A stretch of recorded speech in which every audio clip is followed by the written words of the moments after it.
Good evening all of you my dear students. आज मैं आप लोग को इंजीनियरिंग मैकेनिक्स का फर्स्ट यूनिट का लेक्चर दे रहा हूँ। अगर मेरा कोई भी इंजीनियरिंग स्टूडेंट्स अगर सब्सक्राइब मेरा चैनल नहीं किए हैं तो प्लीज़ कर लें और बेल आइकॉन अवश्य दबाएं, जिससे आपको ऑल नोटिफिकेशन हमेशा 1 डे पे 2 डे पे पहुंचते रहे। आइए सबसे पहले मैकेनिक्स होता क्या है। मैकेनिक्स कहता है किसी बॉडी पर फोर्स के एक्शन से जो प्रभाव पड़ता है उसी का अध्ययन करने का बोलते हैं मैकेनिक्स। कहता है किसी बॉडी पर एक्शन ऑफ फोर्स और बॉडी पर जो प्रभाव पड़ता है उसके बारे में अध्ययन जो करते हैं उसी को बोलते हैं मैकेनिक्स। यानी कहने का मतलब होता है कि mechanics is the branch of science in which we deals with the study of action of force on the body is called mechanics. In other words, दूसरे शब्द में भी इसको डिफाइन कर सकते हैं। Be study the behavior of force and their effect on the body is called mechanics। तो आइए राइट डाउन मैकेनिक्स का डेफिनेशन।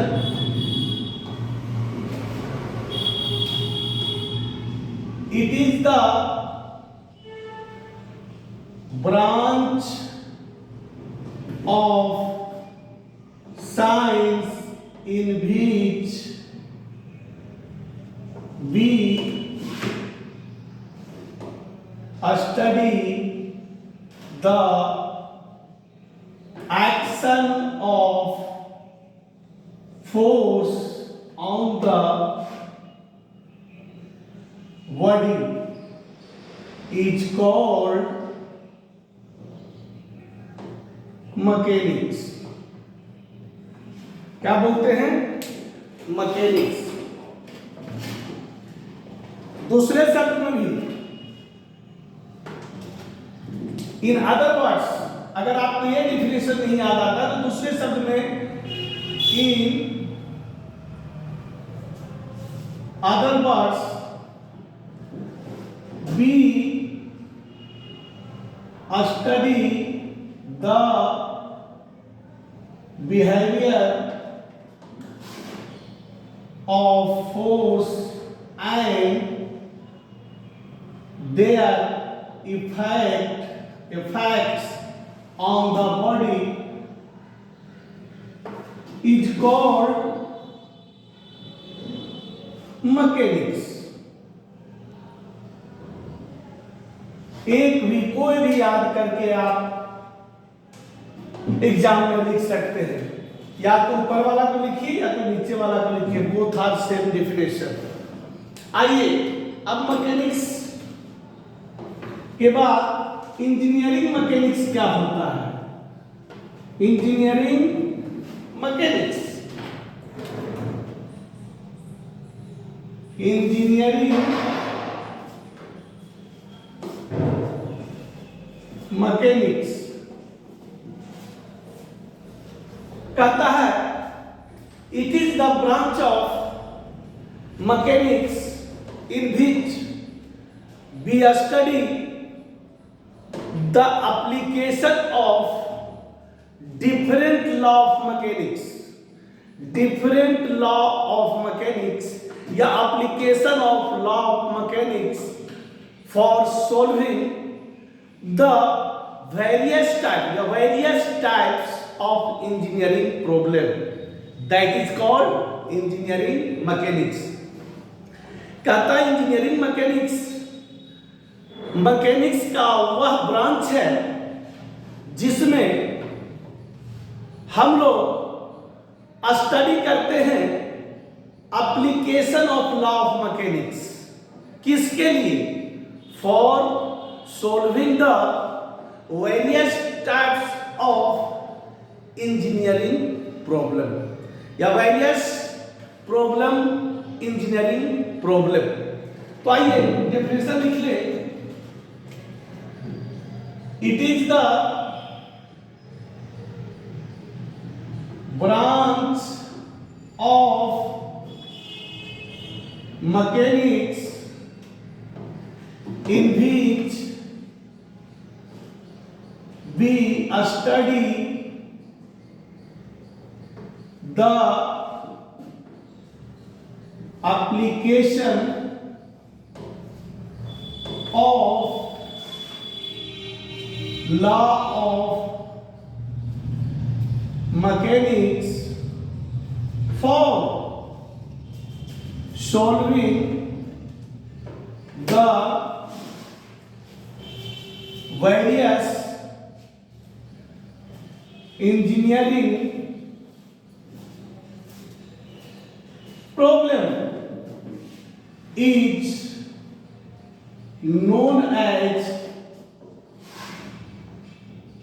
engineering mechanics. इसी को बोलते हैं इंजीनियरिंग मैकेनिक्स को ही बोलते हैं अप्लाइड मैकेनिक्स। इसी को बोलते हैं अप्लाइड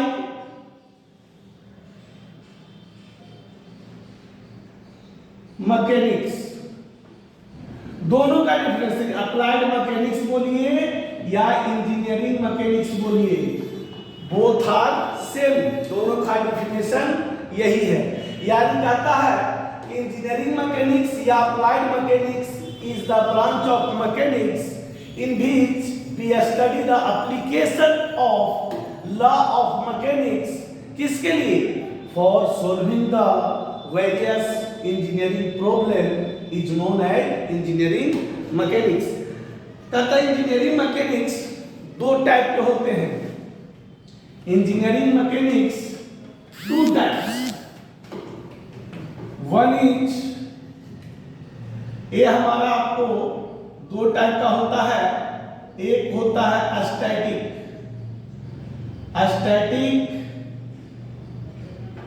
मैकेनिक्स और दूसरा होता है डायनेमिक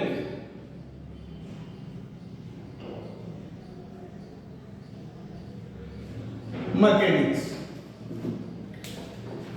ये आपका engineering mechanics are two types, one static mechanics, दूसरा डायनेमिक मैकेनिक्स। कहता है static mechanics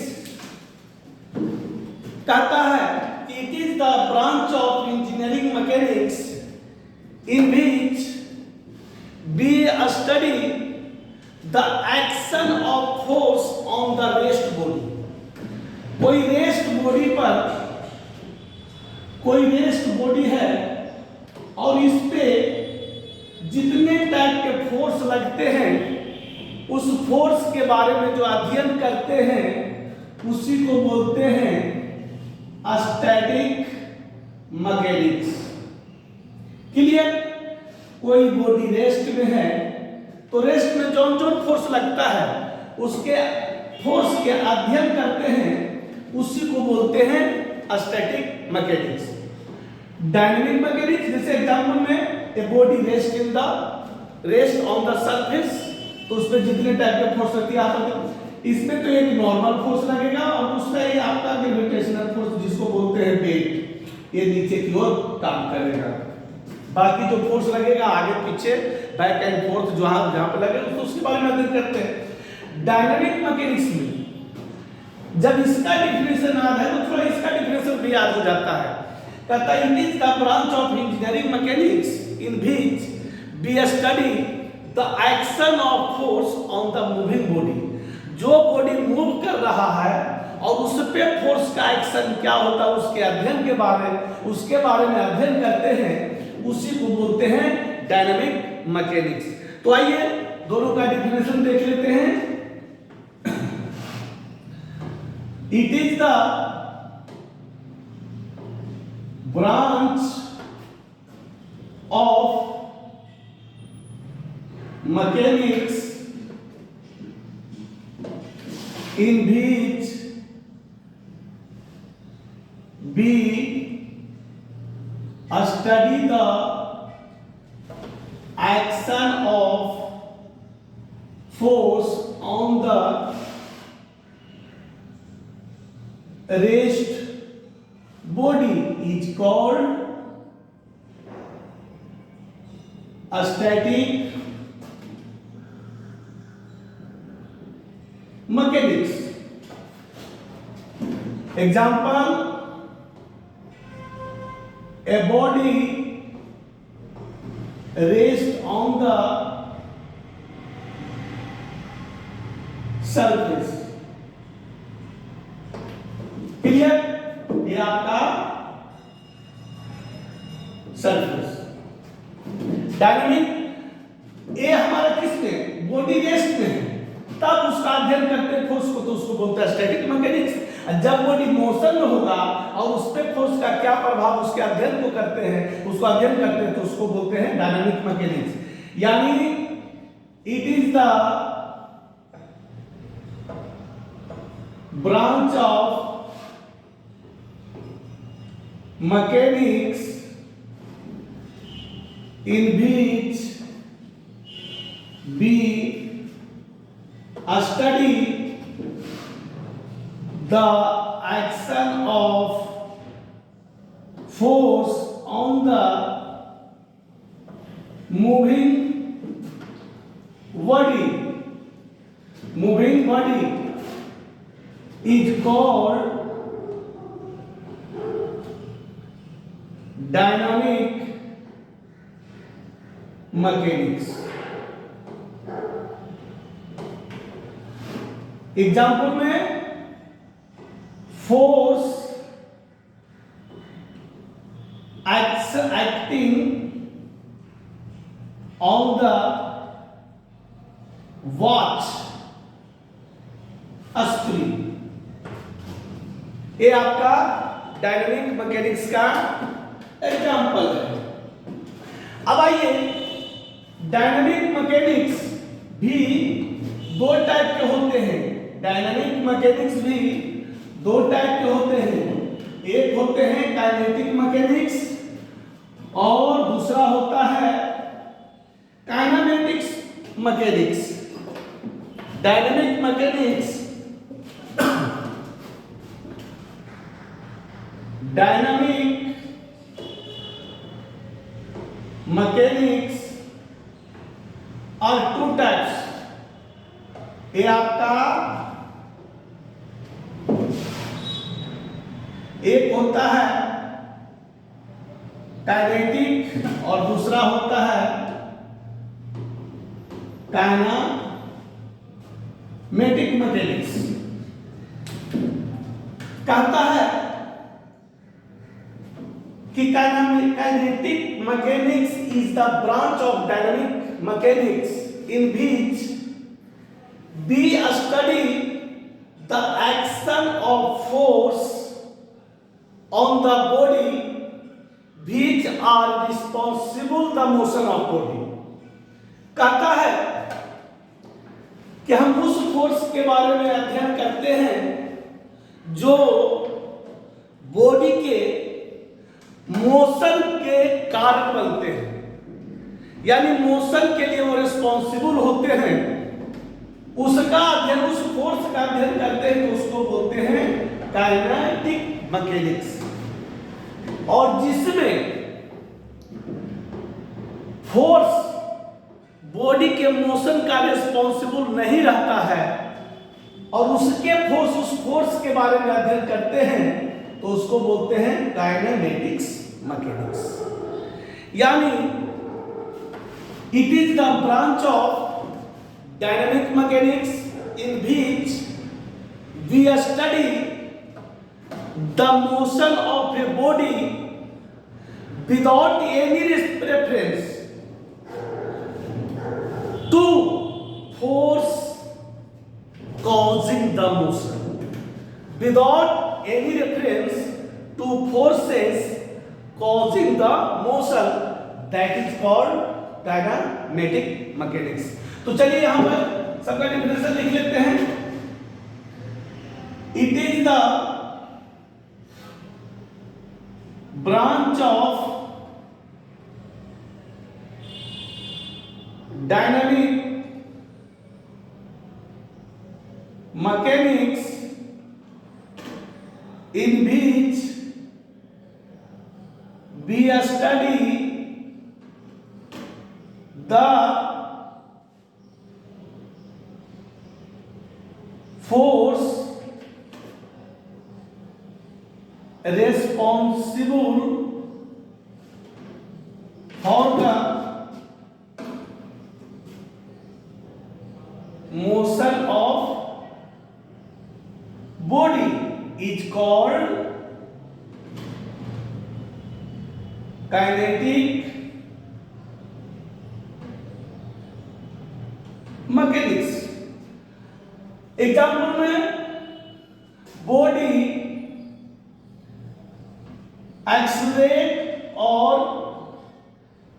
decelerate,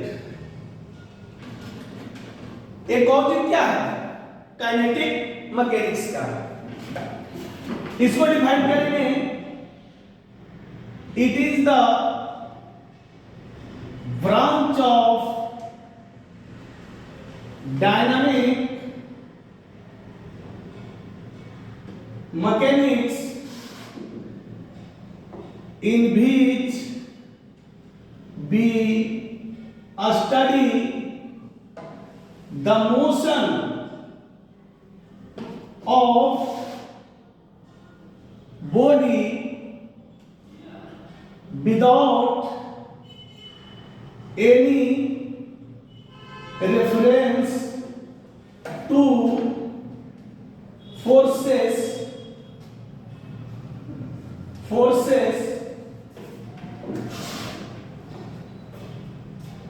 causing a responsible। Example में फ्री फॉलिंग बॉडी कहता है kinematics mechanics is the branch of dynamic mechanics in which we study the motion of a body। Body के motion के बारे में अध्ययन करते हैं विदाउट एनी डिफरेंस, कोई डिफरेंस लिए हुए, two forces causing responsible is called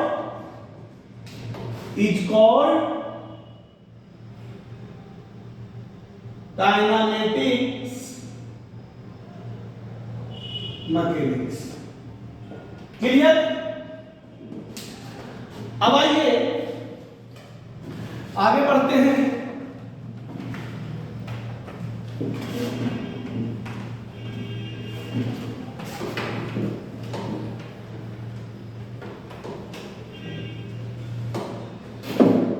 rigid body,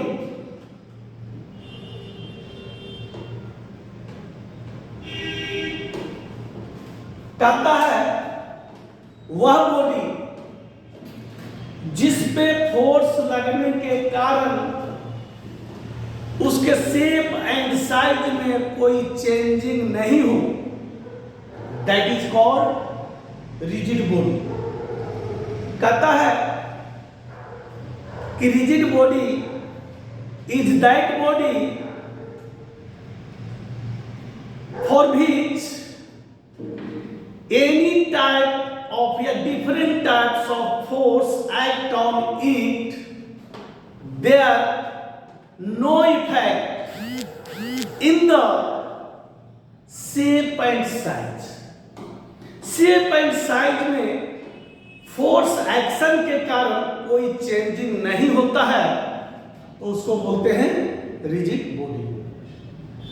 और जिसका शेप एंड साइज चेंज कर जाता है तो उसको बोलते हैं फ्लेक्सिबल बॉडी। फ्लेक्सिबल बॉडी कहता है कि इन द यूनिवर्स, इस यूनिवर्स में कोई भी ऐसा बॉडी नहीं है जो रिजिड बॉडी है, because some external forces change their shape and size in the small form. छोटा सा, मैंने बहुत, उसको क्या कह सकते हैं, बहुत या स्मॉल साइज में चेंज करता है। तो उस चेंजिंग को हम लोग क्या करते हैं, नेग्लिजिबल कर देते हैं। यानी शेप एंड साइज में जो थोड़ा चेंजिंग करता है वो डिपेंड करता है रिजिड बॉडी पर डिपेंड करता है, रिजिड बॉडी पर ना, बॉडी पे डिपेंड करता है कि उसका साइज एंड शेप क्या है।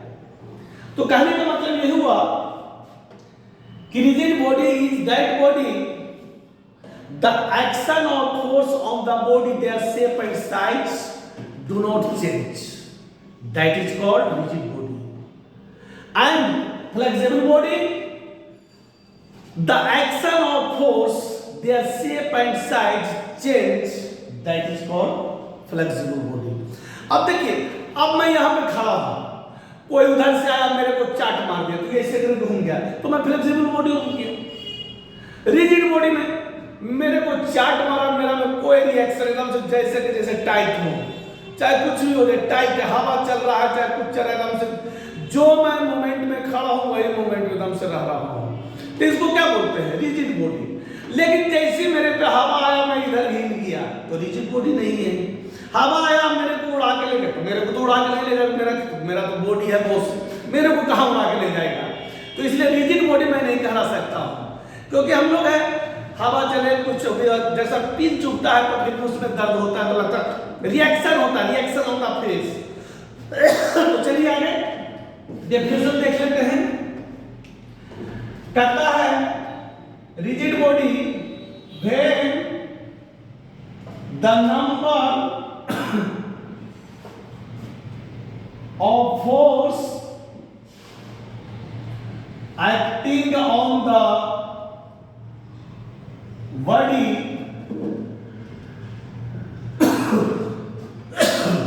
their shape and size do not change, that is called क्या, rigid body।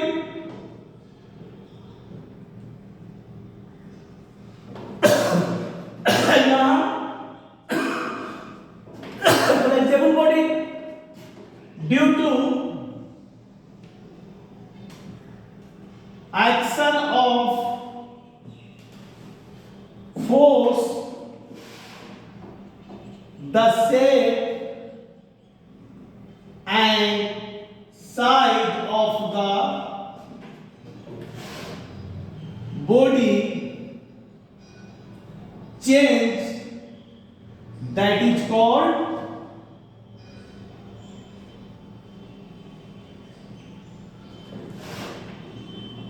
flexible body। Clear. अब आइए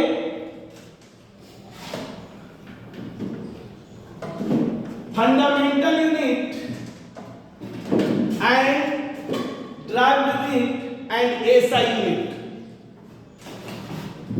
यूनिट जो होते हैं टू टाइप्स के, यूनिट आर टू टाइप्स,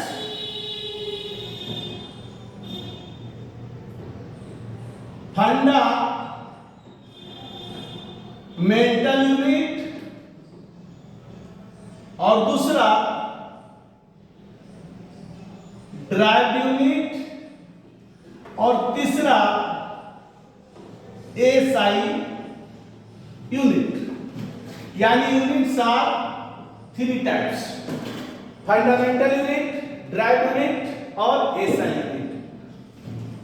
अब यूनिट होता क्या है, कहता unit is a standard physical quantity which are same kinds of the measuring physical quantity या कंपेयरिंग फिजिकल क्वांटिटी।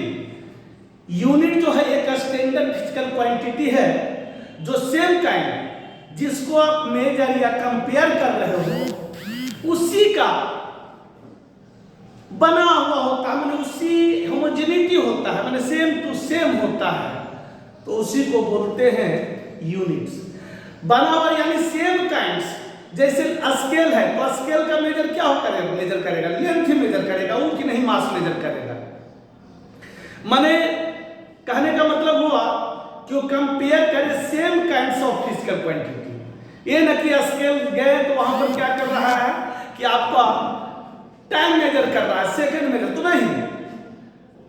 स्केल का काम है लेंथ का मेजर करना, हाइट का मेजर करना और डेप्थ का मेजर करना। यानी unit is a standard physical quantity of same kinds of physical quantity for comparing the physical quantity. यानी बोल सकते हैं it is the standard physical quantity of same kind of physical quantity for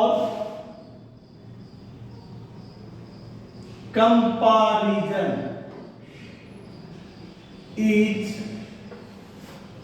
that then that standard physical quantity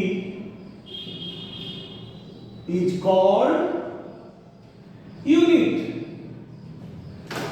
कहता है यार unit एक standard physical quantity है जो same kind of physical quantity for physical quantity for comparison जिससे हम comparison करते हैं, then that standard physical quantity is called unit। यानी लेंथ है तो लेंथ के लिए स्केल, हाइट के लिए स्केल, डेप्थ के लिए स्केल, यानी मेजरमेंट कर। ये नहीं कि लेंथ से कंपैरिजन करें मास का, स्केल को कंपैरिजन कर रहे हैं मास का, यानी मास से आप नहीं कर सकते, स्केल से केजी आप नहीं मेजर कर सकते हैं।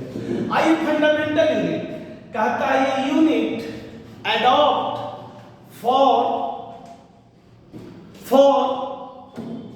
Measuring the fundamental physical quantity या express the fundamental physical quantity. It is adopted for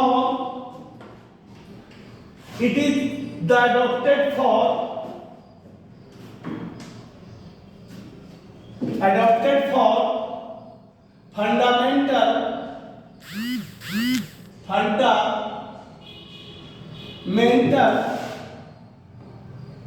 physical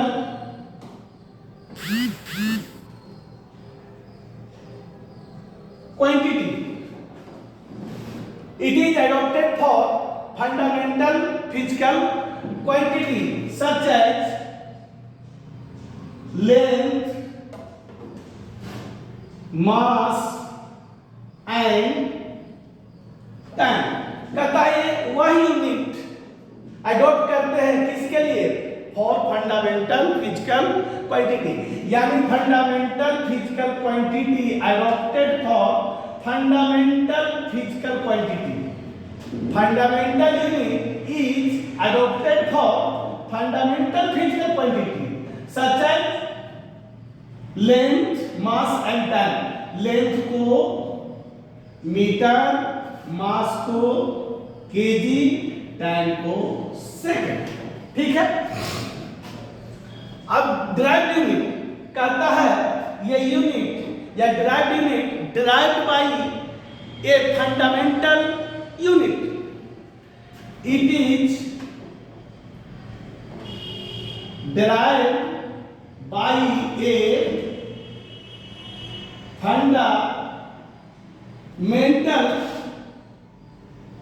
fundamental unit is called drive unit. Drive unit कहता है वह यूनिट जो फंडामेंटल यूनिट से ड्राइव होता है उसको बोलते हैं ड्राइव यूनिट। एग्जाम्पल में स्पीड क्या होता है, डिस्टेंस बाई टाइम, यानी मीटर बाई, यहां पे क्या लिखेंगे सेकंड, यानी मीटर पर सेकंड।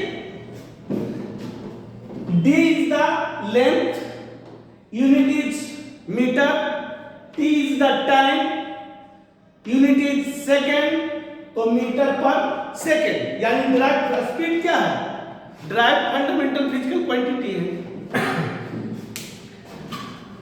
आइए अब एसआई यूनिट, एसआई के अनुसार आपको 7 फंडामेंटल यूनिट्स है, 7 फंडामेंटल 1960 में 11th conference of weight and measurement में डिसीजन लिया गया है एसआई का, यानी इंटरनेशनल सिस्टम ऑफ यूनिट का, जिसमें 7 फंडामेंटल फिजिकल क्वांटिटी है। 1960 में 11th कॉन्फ्रेंस में वेट एंड मेजरमेंट, यानी आपको पूरे वर्ल्ड का साइंस एंड टेक्नोलॉजी और मेनी डिफरेंट, यानी मेनी कंट्री या different country are adopted SI unit. तो एसआई यूनिट में 7 फंडामेंटल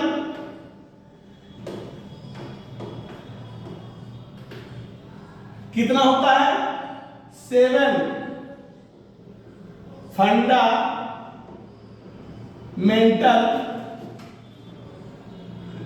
क्वांटिटी।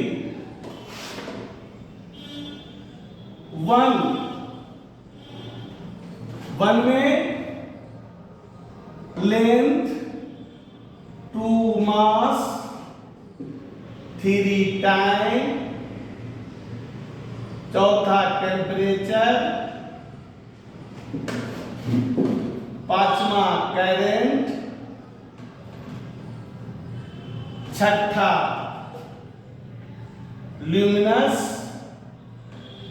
इंटेंसिटी, 7वां अमाउंट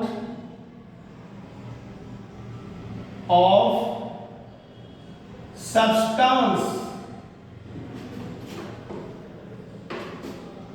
अब इसका यूनिट सैंबल हो गया। यूनिट क्या होता है, metre.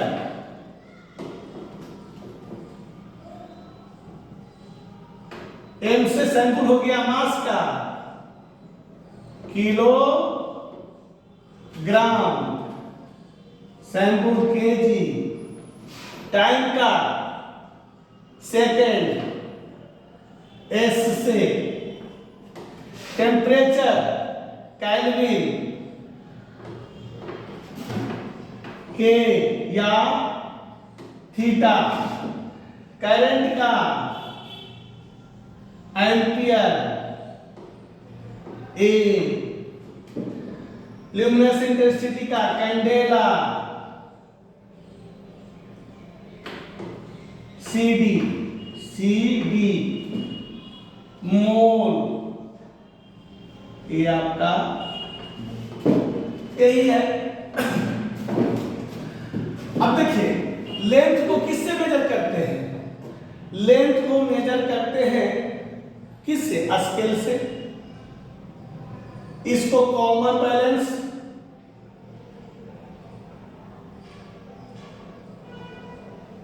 Stopwatch,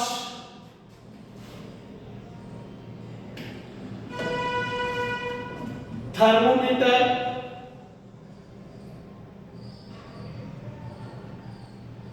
ammeter,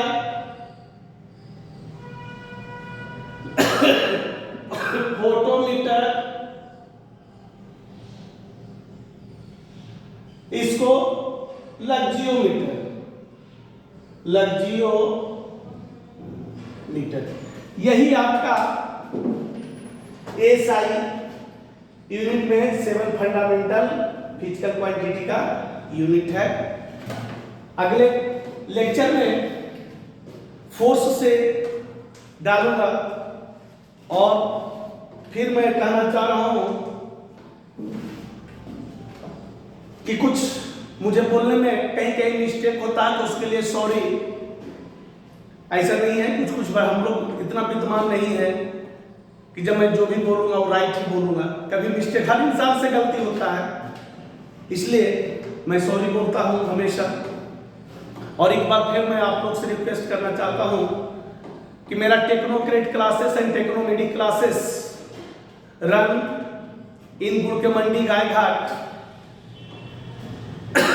technocrat classes में ऑल ब्रांच ऑफ पॉलिटेक्निक्स हमारे यहाँ पढ़ाई होता है, जिसमें अच्छे अच्छे फैकल्टी हैं।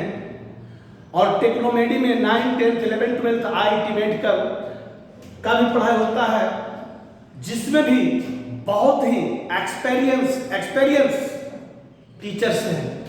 अगर आपके सर्किल में कोई 11th का 12th का IIT मेडिकल करने के लिए इच्छुक है तो मेरे टेक्नोमेडी इंस्टीट्यूट में आकर जरूर संपर्क करें। और मेरा चैनल यूट्यूब मिथटेनमेंट, या आप तो सिर्फ लिख सकते हैं नाम यूट्यूब पर प्रोफेसर मिथिलेश कुमार, इससे भी मेरा चैनल आ जाएगा। Thank you.